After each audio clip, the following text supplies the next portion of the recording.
Bruce Friedman of Adult Site Broker, and welcome to Adult Site Broker Talk, where each week we interview one of the movers and shakers of the adult industry, and we give you a tip on buying and selling websites. This week we'll be speaking with Mike Stabile of Polari Media and the Free Speech Coalition in part one of a two-part conversation. We've added an events page on our website. There you can find out about all the B2B events in our industry. And there are discounts on selected shows. Go to adultsitebroker.com to find out more. Speaking of events, I'll be at the XBiz LA show January 13th through the 16th.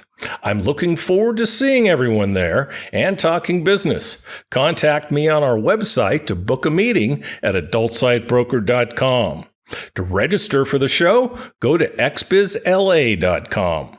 And I'm proud to announce I've been nominated for Community Figure of the Year at the XBiz Executive Awards as part of XBiz Honors January 15th. I'd be honored to get your vote. To vote, go to xbiz.net. Now time for our property of the week that's for sale at Adult Site Broker. We're proud to offer a premium campsite launched in 2010. It was designed and developed for models by models. Many of their current hosts have been with them for over a decade due to high traffic, high payouts, tons of earning options, a robust model interface, and more. The site has safety features like the ability to block and report customers, geo-blocking, and geo-hiding. The owner started an adult as a doorman at the Men's Club of Charlotte. As an entrepreneur with little coding experience, he built their prototype site. Once the first dancer from the club made some money, more followed and the site took off. Their database has over 127,000 registered users and over 1,100 registered models. Potential buyers with access to models, dancers, or creators can onboard their current talent and increase sales quickly. White label owners can instantly double profits by switching to their own platform. Also, investing in recruiting and hiring hosts or onboarding new talent pays off instantly. If a host is added today, it is reflected in revenue immediately. Only $926,000. Now time for this week's interview. My guest today on Adult Site Broker Talk is Mike Stabile of the Free Speech Coalition and Polari Media. Mike, thanks for being back with us on Adult Site Broker Talk. Third time, you're a real glutton for punishment. Well, I go where the war is, and obviously you are one of the fronts fighting alongside us. Well, thank you so much. It's nice to hear that coming out of your mouth. Mike is a journalist and documentary filmmaker who's written about and advocated for sex workers and sexual speech for over a decade. His work has been published in a wide range of places, including the Daily Beast, Salon, Buzzfeed, Playboy, and the New York Times. Seed Money is a documentary on pornographer and philanthropist, I said that wrong, Chuck Holmes, was named one of the best documentaries of 2015 by The Advocate. Stabile founded Polari Media to help non-traditional communities and businesses better communicate with a mainstream audience. He's handled communications for the Free Speech Coalition since 2013. The Free Speech Coalition's mission is to protect the rights and freedoms of both the workers and businesses in the adult industry. Their organization functions as a resource, a leader, and a tool for the communities they serve. They take pride in fighting to alleviate the social stigma, misinformation, and discriminatory policies that affect those who work in and adjacent to the adult industry. For more than 30 years, they've been fighting and winning impossible battles from the Supreme Court, the ballot box, and back again. Our industry is almost constantly facing scrutiny and attacks, no more so than now, but we've seen firsthand that when we come together and fight, we win. Mike, it's so good to have you back, and I do appreciate your time because I know how busy you are right now. We were just talking about that, before the interview. When we spoke a year or so ago, you were gearing up for what turned out to be a pretty intensive legislative season regarding age verification. Maybe you can bring us up to speed on what the past year has looked like. Yeah, absolutely. And I do want to thank you. We have done this a number of times. And I think that one of the real values that I get, not just in the joy of having a conversation with you, but is the ability that you have to reach the industry at large, right? And to have those conversations. I think that that's one of the things that has been a struggle for us, right? I think that the Free Speech Coalition does, we do a lot of work, and sometimes we're doing so much of that work that we don't actually stop to let people know what is going on. It tends to be another thing that we have to do, right? We are like, oh, well, we've got to talk to these legislatures, and we've got to deal with this press thing, and we've got to fly, and testify here. And you forget sometimes to say, hey, listen, this is what we're doing, because it feels a little bit self-aggrandizing, right? Like it feels like it ends up being the lowest priority. So I really appreciate, I want to start out and really just tell you how much I appreciate you having us on, because it does make us stop. It does make us sort of talk about this, and it does reach, the people who are most affected by this, who may not always have the time to dig into these articles and to follow, what is going on. I appreciate that very much, and I'm honored and privileged to help in any way that I can. Well, I'm glad, and I'm happy to give you guys sort of a download as to what has happened in the past year. To go back to your question, as you mentioned, right, last time we spoke, there had been a handful of states that had passed these bills, and we were looking at, what is this going to mean in the second year, right? The first year, 2023, it went into effect in Louisiana. We had a handful of other states pass it. Since then, we had, I think, in 2024, rather, in the course of maybe a month and a half, we saw maybe 50 different bills get introduced at the state level.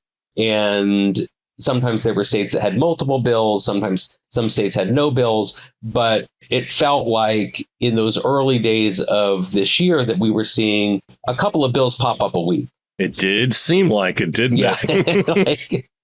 And, every time one of those bills pops up, we have to stop. We have to stop and take a look at what that bill is. We have to take a look at, what is its chance of passing? We have to take a look at what is our ability to influence that bill, right? Obviously, our ability to influence a bill in California might be different than our ability to influence a bill in South Carolina, both in terms of like our resources, in terms of the politics of the state and all that. So, we saw a bunch of these bills get introduced and immediately sort of started springing into action. So a bill would get passed, we would contact the legislators who had introduced it, introduce ourselves, see if we could get a meeting to talk about the bills, reach out to legislators who might be opposed to those bills or allies in the state that might know a little bit about it. Now, again, when you're dealing with 50 bills and probably 24 states, different states, it's hard to do a full court press on each one. And I think that that's part of the strategy that we're seeing behind this legislation, right? It is, as we've seen so many other aspects of our government, right? There's a flood the zone strategy, right? It doesn't take a ton to introduce a bill. It takes a lot to fight a bill. And so you have to start being strategic. So by March, I was in Arizona testifying at various hearings. Their bill had sort of gained momentum. And obviously that is a rather large state, and a state that also hosts a large part of our industry, testifying in there, writing. Allison, when the California bill was introduced, was lobbying in Sacramento. We hired lobbyists in certain states. And just really, it was, I would say that from January through June, and I say June because that's when most of the legislatures close up shop. It was, probably 24/7, and as you know, I have other businesses besides FSC. They were in some ways very tolerant of me not always be, my clients were sort of tolerant of me not always, being entirely there during those periods, because they knew there was so much else going on. But, we were flying around, we were testifying, we were getting on phone calls, we were talking to allies. A lot of what you have to do in fighting these bills is, broaden the bench, right? Because you can't do it all yourself. And certainly, as I think we talked about last time, the porn industry isn't necessarily the most welcome voice in these hearings, right? Like this is there, if someone's introducing an anti-porn bill, we're the enemy. And so, we can go in with all of the right words and all of the good intentions and offer to be a collaborator, but often they think, well, we don't think that you should exist at all, so we don't want to talk to you. We're not concerned about how this is going to affect your business, or whether or not this is constitutional. So we sort of sorted through. I think that it was a real trial by fire. Obviously, we had dealt with a lot of this in the past year. We were much better prepared going into 2024 than we were in 2023, just because we had the experience of dealing with a number of legislatures. We had the ability to understand what arguments were working and what weren't. And I think by the time we came out of it, we had a fairly solid track record, right? So, and we can't claim credit for all of them. States have their different things, but I think that we had, about 11 states passed bills, 11 or 12 states passed bills. About the same number, the bills failed. They were either defeated or they stalled and didn't make it. You guys have had a lot to do with the ones that have stalled or been challenged. Yeah, we've been very vocal. And I think that, in absence of having, say, the staff of, the oil and gas industry or the NRA, Allison and I are pretty much the only people who are working on this in a full-time capacity. And full-time is sort of a dubious, it's never full-time, right? There's all these other stuff going on. But in terms of it being, our sort of mandate, we've got sort of two people that are working on it. In absence of having a staff of lobbyists in every state and unlimited resources, what we do is we're loud, right? So I think that we try to talk to the media as much as possible and explain what the issues are. We, file lawsuits, and we'll get to that a little bit as well, and sort of raise the constitutional problems. And we collect information so that when we do contact a legislator or when we do testify, we are the most knowledgeable people in the room, right? I think that we, in some cases, in Arizona, we were able, despite going out there, I think 3 times and testifying and building an alliance that included everyone from ACLU to Planned Parenthood to, some people on the right. These bills tend to have their own sort of momentum, right? They're hard to vote against. But we were able to secure a veto at from the governor. They have a Democratic governor, though it's a Republican led legislature. In California, we were able to get significant changes made to a bill there that was pushing and ultimately was able to, it ultimately got moved to appropriations, which is sort of the death knell in California, right? It means that it has to go before, it has to be compared in terms of budget, and the state is dealing with a budget deficit. As usual. As usual, right? There was a brief period where we were in good shape, and then, it all goes to hell. But that's Allison. You think about, like, just to give you an idea, when we dealt with, California, Allison was meeting with the legislator who had introduced the bill, almost constantly, talking to their staff, going up, showing them presentations as to what this was. Luckily, in that case, the legislator was like, I don't want to harm the adult industry. I don't think that it was a conservative legislator, but a moderate conservative. And said, listen, I'm not here to hurt the adult industry. I think adults should have the right to look at this, but I want to sort of protect kids. And I think that Allison really made the case over and over again that this wasn't protecting kids, right? That this was doing very little in terms of protecting kids, that there were better ways to do it. And ultimately, the bill was changed to reflect that. And in the process, the legislator alienated the sort of faith-based groups that were pushing the legislation. They got really angry because it didn't do what they wanted. That's a shame. Exactly. Which is kill porn. Which is kill porn. And so that's sort of it. Like, that's the stuff that goes on behind the scenes is just, it's hard to explain how many meetings we have, both in terms of with legislators, with allies, and then strategy meetings ourselves to talk about, like, what's going on in this state, what's going on in this state, what do you know about this bill, who do we have here, and just trying to get it all together. Yeah, but by the way, what changes briefly were made to that bill? So the bill had originally been, was sort of an odd bill. So it had started off, if I remember correctly, as a fairly standard copycat age verification bill. It was then amended, again, if take this with a grain of salt because there was so much that went on this year, especially in California. But it was then amended to insert pornography or adult content or material harmful to minors, as they call it, in a special section of like material that was restricted to adults, which basically they listed us alongside fireworks and guns and like I think spray paint, tobacco, right? Like exactly like the sort of stuff that was like one of these things is not like the other, right? One of these things, social media that shows beheadings is okay. Yeah. That was sort of the first change, and then it sort of proceeded. It became a little bit more normal, a little bit stranger in other ways, and ultimately, what the change that Allison was able to secure was that, it required age verification for adult sites, but it said if you are using essentially an RTA tag, right? If you're communicating to parental filters that you're an adult site, then that counts as compliance, right? Acknowledging the fact that like we don't want kids on our sites, right? Aside the moral and ethical issues, right? They're a drain. They're not consumers, right? Nobody wants minors on their site, right? It sort of screws up the analytics. It's not good. And again, I say that in the most cynical way. Obviously, there are moral and ethical reasons that you don't want kids looking at adult content. But, for the first time, it really reflected the efforts that the adult industry takes to keep minors from accessing adult content, right? The fact that like we make ourselves easily blockable. We want parents to turn on these filters. We're not interested in reaching this audience. Yeah, absolutely.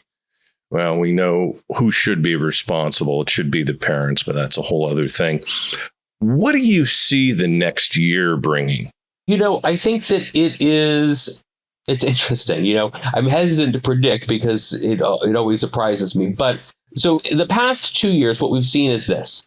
The states that have passed age verification legislation by and large have been your red states, right? So you see the Texases and the Floridas and the Arkansas and the Mississippis and the Oklahomas. That's who have been passing these laws. If you look at a map of the United States and you look at age verification, and then you look at something like anti-LGBTQ laws, or you look at anti-reproductive rights laws, they line up pretty closely. There have been a couple of states that have surprised us on either side, right? That either have failed to pass a law, even though they're very conservative, or, states like Virginia where they're a little bit more purple and they did still pass it. So I think that what we're looking at now is a new front, which is the states that are left, by and large, tend to be purple and blue states. And that takes a different strategy. We have a little bit more leverage in those states, right? I think that if you go into Oklahoma, as we did with the Oklahoma ACLU saying, hey, listen, this is a terrible law. This violates the First Amendment 6 ways till Tuesday, and it's not going to do what you think it is. Legislators in Oklahoma maybe aren't all that friendly to the ACLU. So we do have, more of a challenge in the darker red states.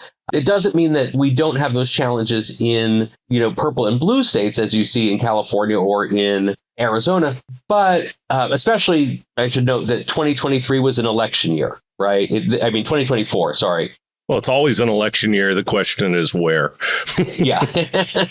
Well, I think that a lot of these legislators are, it's these even numbered years where the vast swath are sort of up for something. And so it makes it harder to vote against these bills. I think that we're probably, we maybe have a little bit more of an advantage in 2025 than maybe we did. But like I said, you never know. There is so much that's going on right now in terms of a panic around tech and a panic around sex. Like if you look at what's happening, it's not just age verification on adult sites, right? It's age verification on social media sites, right? It's age verification in the App Store, right? There's a lot of discussion happening at all levels about how should minors be able to access the internet? What's the most effective way? What should we restrict them from accessing? And how should we do it? And I think that, a lot of the conversations that we'll be having in 2025 are hopefully a little bit more educated than they were in 2024. I think that this was the year when we saw a lot of that legislation go forward. We heard a lot of conversations, and you hope that a year later and a lot of lawsuits later, not just from Free Speech Coalition, but from, Net Choice and ACLU and others around some of these other restrictions, that maybe people can think about this in a little bit more nuanced way. I think that Alice and I were laughing today. There was a legislator in California when she was testifying, one of the hearings, who said, do minors have First Amendment rights? And of course they do, right? Like that just because you're under 18, it doesn't mean that you have the same rights as an adult. There are things you can be restricted from, but you still do have a right to free speech, right? You still are a citizen.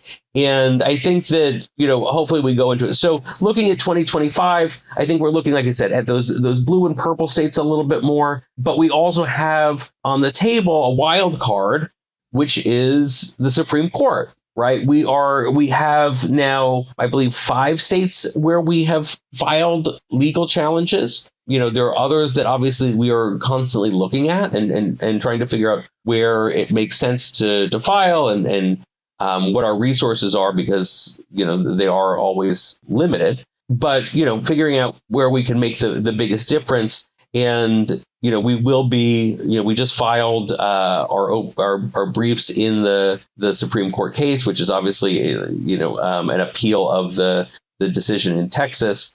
And, that will be, heard early next year. So there's a lot of stuff on the table. And then obviously throw into that the presidential election, too. Right. Like, I think there are so many things that can change between now and January 1st that, you really have to be prepared and agile. Right. Like, things are going to change and you're going to have to shift strategy. Well, when you talk about the presidential race, obviously the clear choice is not Trump, but at the same time, Kamala hasn't exactly been a friend to the adult industry. Well, I think about this in terms of like the gay rights movement, right? Is that like, this is sort of old news, right? Is that like, I grew up and there were never politicians that were particularly friendly, but you knew that between Clinton and Reagan, Clinton had his issues as well. I would prefer, or, Clinton and Bush, I preferred Clinton, right? These are it. We did a Twitter Spaces, on the election a couple of weeks ago. We had over 800 sex workers and allies join the call and talk about, what is the strategy for the 2024 election, right? Using the same thing, right? That especially for sex work and people who are doing in-person sex work, Kamala is, a complicated is maybe the polite way to say it, but she's not a revered figure. Yeah, exactly. Thank you for Fosta Sesta, Kamala. Yeah.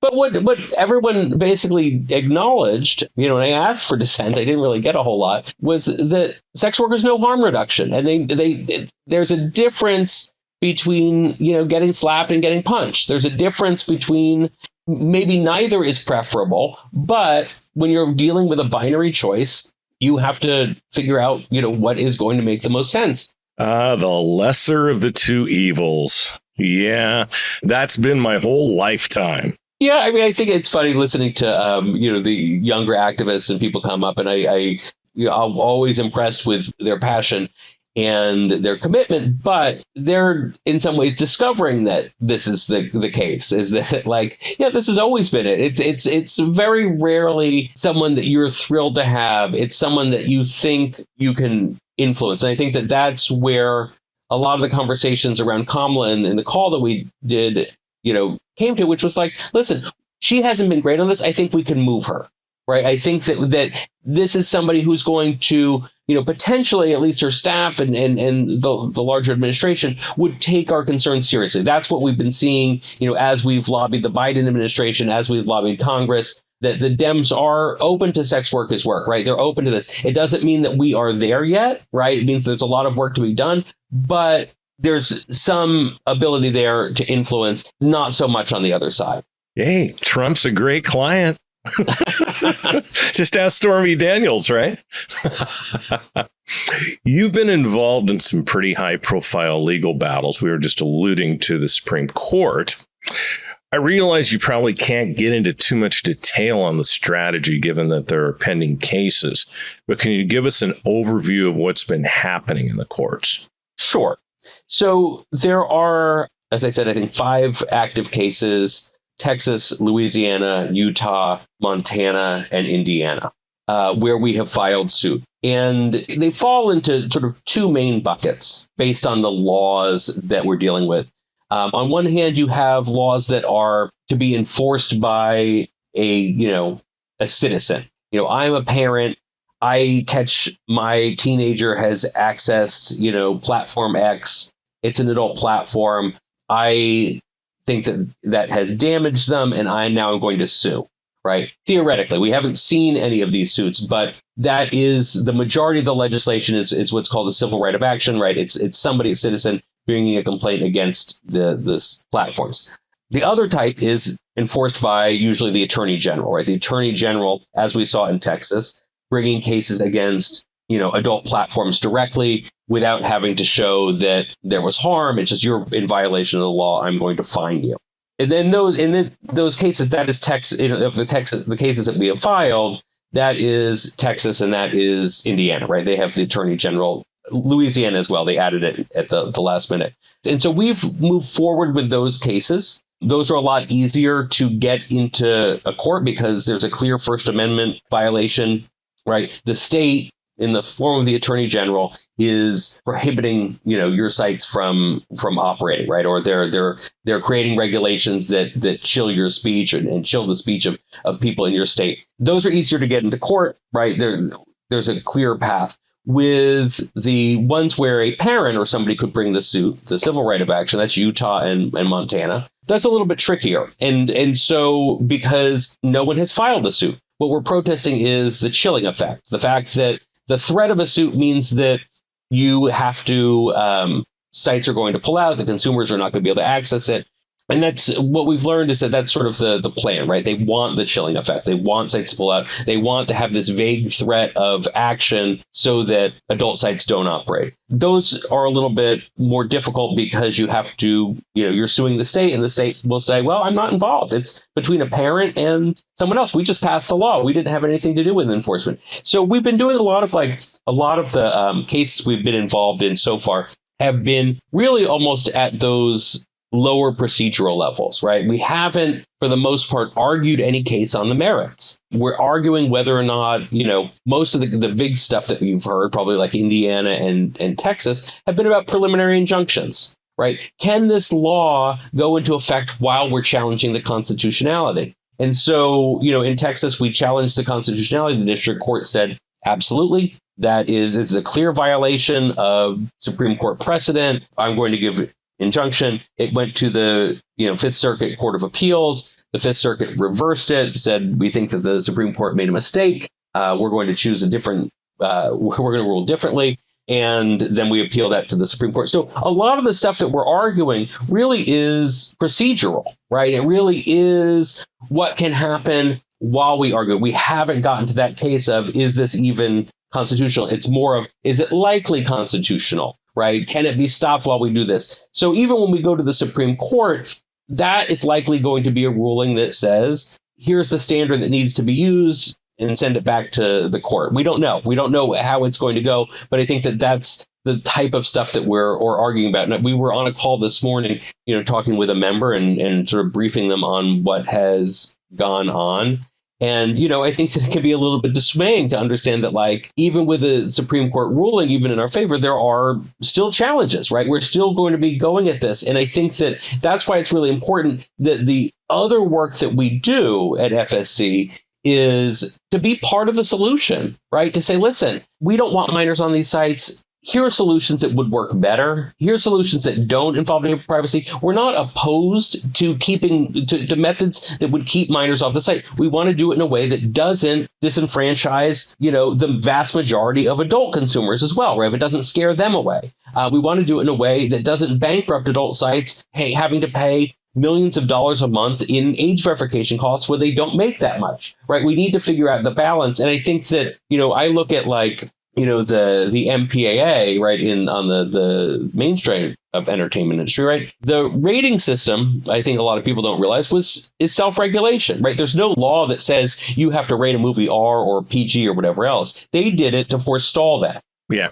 Well, let's face it, my friend, and I said this about a decade ago, probably more like 12 years ago now, age verification is coming. I said this. We were starting to see hints of it. And I said, it's high time the industry get together and, come up with a solution that keeps us from being force-fed things. I didn't realize it was going to be this bad, so I'm not exactly a soothsayer, but I said we should do something about age verification over a decade ago.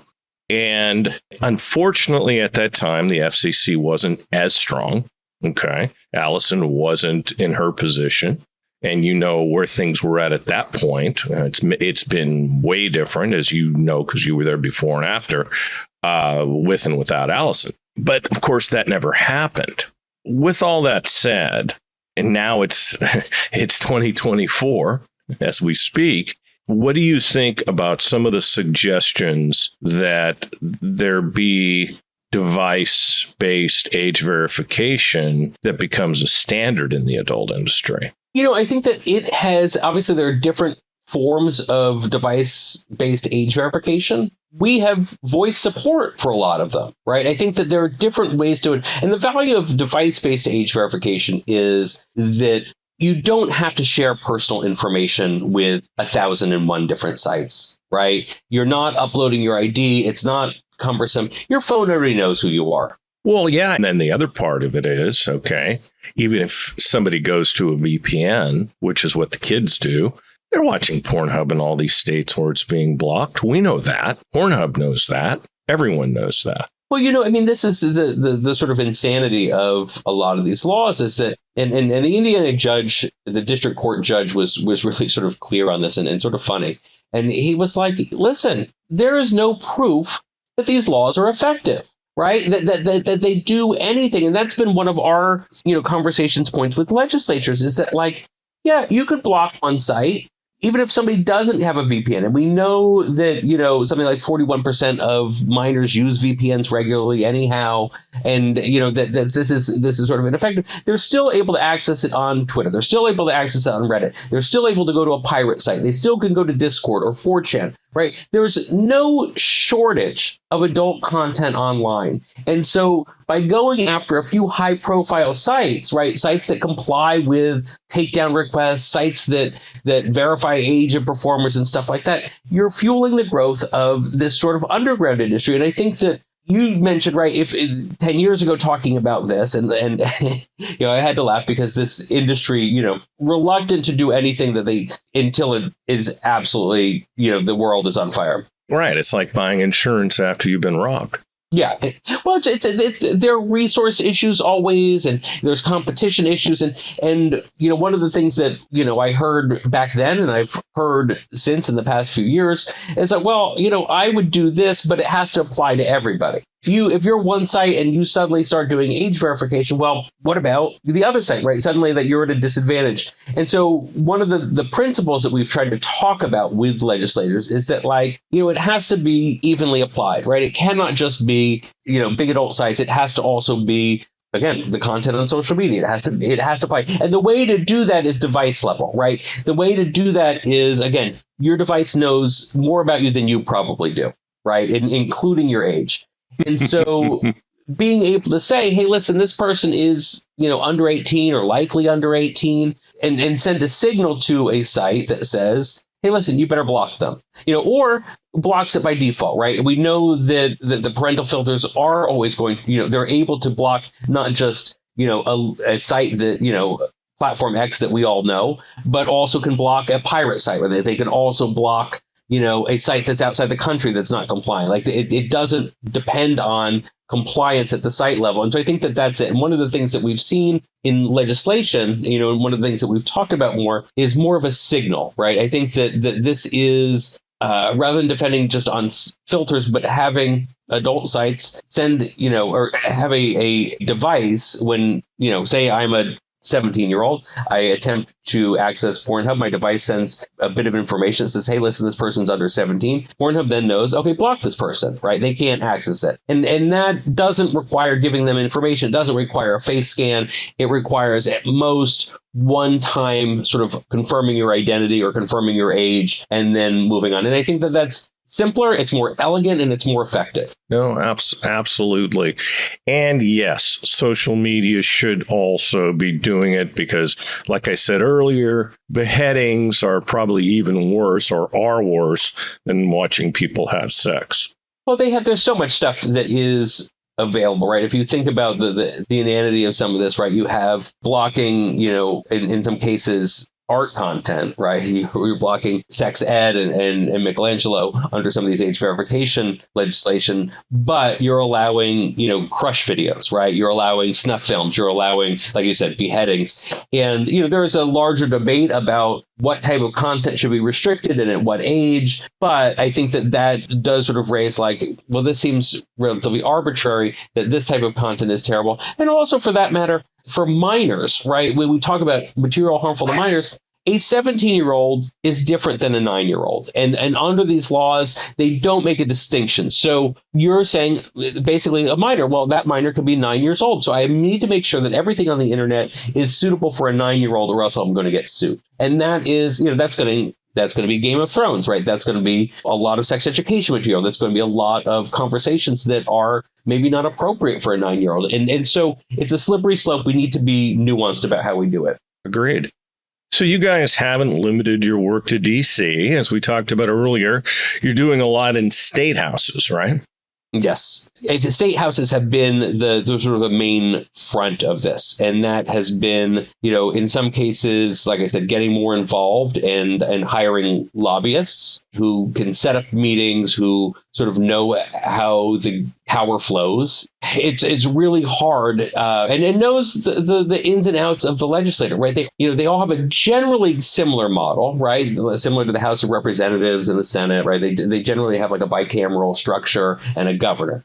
But within that, there are so many arcane rules as to what happens with bills and what types of committees. And those are really hard for someone outside the country, outside the state to understand. They're hard for people inside the state, but it's almost like being an expat, right? You show up and you're like, I don't understand how any of this works. And it makes no sense to me because I'm used to this other system. And, when you're trying to figure that out, some of these state legislatures, their session time is 6 weeks. These are part-time legislators, right? These are people who own car dealerships.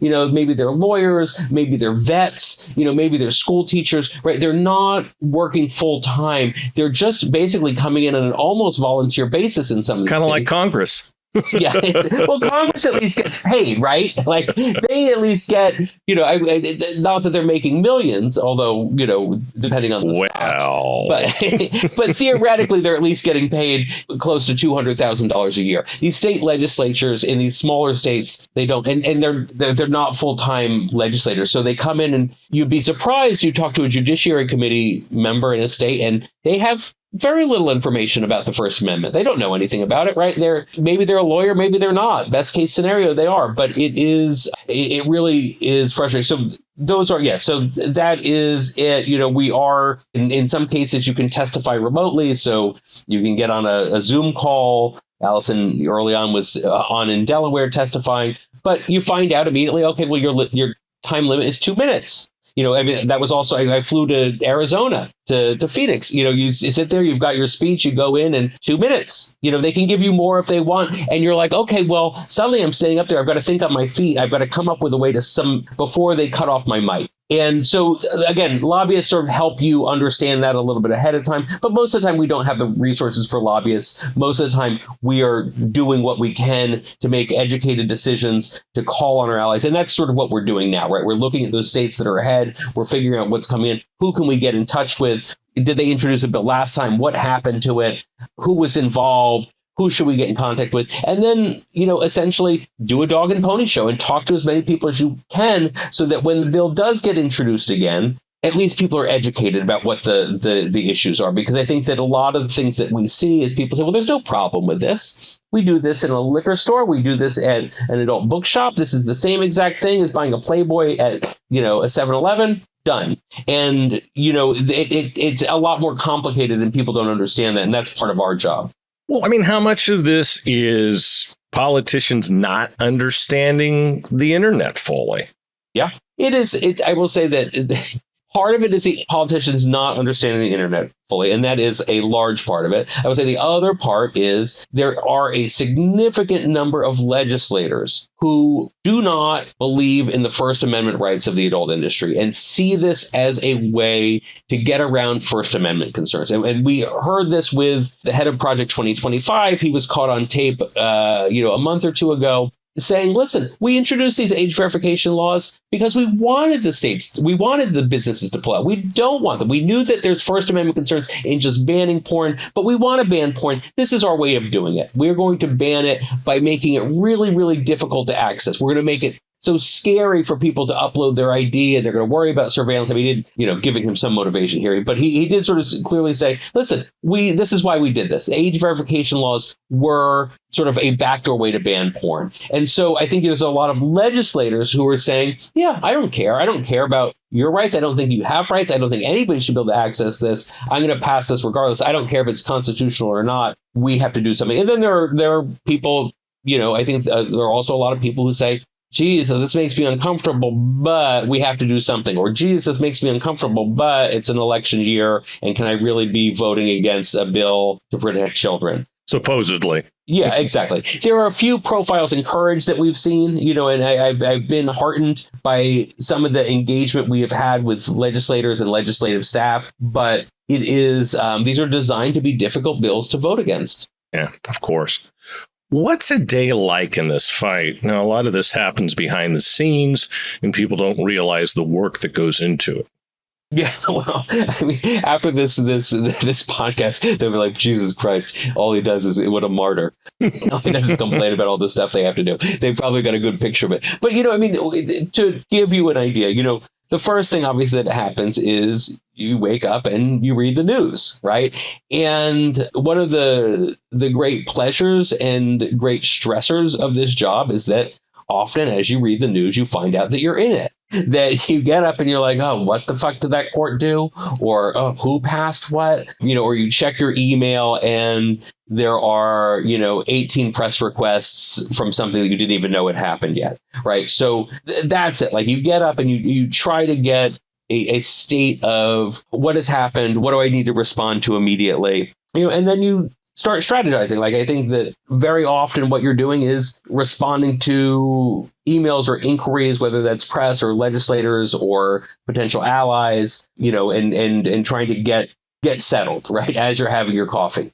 And then Allison and I will check in, depending on the day, with our legal team, or we will check in with our legislative team. We have a group of allies. Sometimes we will be having meetings with a closer knit group of people, and that could be people in the industry, who are working on this with us and, doing a lot of work for free. Or it may be, a larger group. We have regular meetings with allies, right? With people who are interested in censorship. That might be the American Library Association. That might be, the ACLU. That might be FIRE. That might be this. And then we're going out and making sure. And a lot of it is, as I sort of said earlier, amplifying our own voice, finding ways to be louder. We want to be sort of like, I think about Tom and Jerry, the cartoon, a lot, and how the light would hit, the mouse in a certain way and it would look giant. Right. And that's sort of what we want to do. And that's sort of what our opponents do as well. But you want to sort of figure out, how can we be in more places? And how can we be in more places? Well, we make sure that more people know about what we're doing and know the arguments, so that we don't have to always be the one that is making it. And so we have a lot of those meetings. I think that I spend a lot of time in my day not only talking to press, but also providing resources for them. Right. I think that, it's one thing to, I did an interview with CNN earlier this week, and you talk about all of the different issues. You walk them through everything, and you hope that they understand and all of that. And then after that, it's the follow-up. Here's all the stuff I talked about. I'm not going to try to overwhelm you, but here's where, if you need the information on this, here's this. If you need the information on what's happening to traffic, here's this. If you want to understand who's pushing these laws and why they're pushing them, here's this, this, and this. And trying to hit people, whether it's press or legislators, with a digestible, basically with the like showing them your work, right? Here's where it is. And if you need to dig here, here's who you can talk to, and sort of making it easier, because I think that it's easy when you're doing activism to get mad at the press for not writing things your way. And sometimes that is, sometimes they come in with a bias just like a legislator, and you're not going to convince them, and you sort of do your best to sort of minimize that or complicate their message. But a lot of times it's just that this is not their beat, right? There are very, very few people who in the country among journalists who are covering the adult industry, outside of our industry. And so you often get somebody in here who maybe they cover legal cases or maybe they cover technology, but they don't have any familiarity with this. They don't know the arguments. And as much as people, hey, well, I shouldn't have to do that and they should do that work. And you're like, if wishes were fishes, this is not the case. As we talked about with the presidential election, right? You have to make choices that are self-preservation in some ways. And that means that you have to do a lot of work and help people understand the issue, even if you think that it's unfair and they should be doing their own work. No, they don't know where to look, right? And you have to be, part of the solution. And that's a lot of work. Right. You got to be a resource. Yeah. So outside of FSC, what's been the general mood in the industry regarding these laws? And do you wish people were more engaged? I always wish people were more engaged, yes. But I think that people also have been really engaged. I think that since we last talked, I started a market research firm. I've actually been sort of doing market research work in the background, outside of FSC for a few years. I launched a project with Melrose Michaels, SWR Data, and we have been, sort of measuring the mood of, doing everything from understanding brand awareness on platforms among creators to, understanding the way the creator market is moving and what platforms there are, or how they feel about different issues. And one of the things that we just recently completed the 2024 State of the Creator, and it sort of covers all the sort of the issues that are relevant to creators, is that close to 90%, I should say, 88-something% of creators said that they were concerned about the attacks on the industry, right? So that they understand that this is an issue, that they are politically engaged. I think that our industry as a whole is really politically engaged in this, and we have an industry that has a lot of different political leanings, right? This is not a default industry one way or the other. But I think that people do realize the threat. I think that we have hopefully been loud enough to make people realize that, this is where it's coming from. This is how we sort of fight it. And people have been engaged. I think that where it gets difficult and where we've sort of talked with a lot of people is trying to provide them with the resources to fight back. Because I think that a lot of people understand that, age verification is damaging my business, whether I'm an independent creator or whether I'm a large platform, but they may not feel comfortable making that argument, right, with a relative or with someone they're arguing online. And I think that helping them understand, like, hey, here's the nuance, here's where you go to get resources, here's how you better understand this issue. If you want to get involved, we can help you do that. We can help you become a better advocate. You may know the broad things, but you may not be comfortable really getting into it on a daily basis. And one of the reasons that I argue with so many people online all the time is that it does strengthen my arguments, right? It does make me more agile to be able to say, hey, listen, no, this is the issue for this. You're worried about kids. This is why you should be doing this other thing. And so I think that people have been, I think that they are concerned. I think that they're hopeful. I think that they are, more educated than we give them credit for. And I think that we are building an audience, a new generation of activists. I certainly hope so. My broker tip today is part 4 of how to buy a site. Last week, we discussed making an offer and deciding the best price for the site you're buying. Once you've made your offer, the work begins. If you're working with a broker, like say, maybe Adult Site Broker, we handle the negotiation for you. Let's say the seller doesn't accept your offer. They may make a counteroffer. If you decide that you're willing to pay more, you can either accept their counteroffer or counter back to them. A good rule of thumb is to always leave room to negotiate, so don't make an offer that's the absolute most you're willing to pay. If you do that, then you have nowhere to go if the owner counters your offer. Once the owner and you have come to a deal, then it's time to do some due diligence beyond what it is you've already done.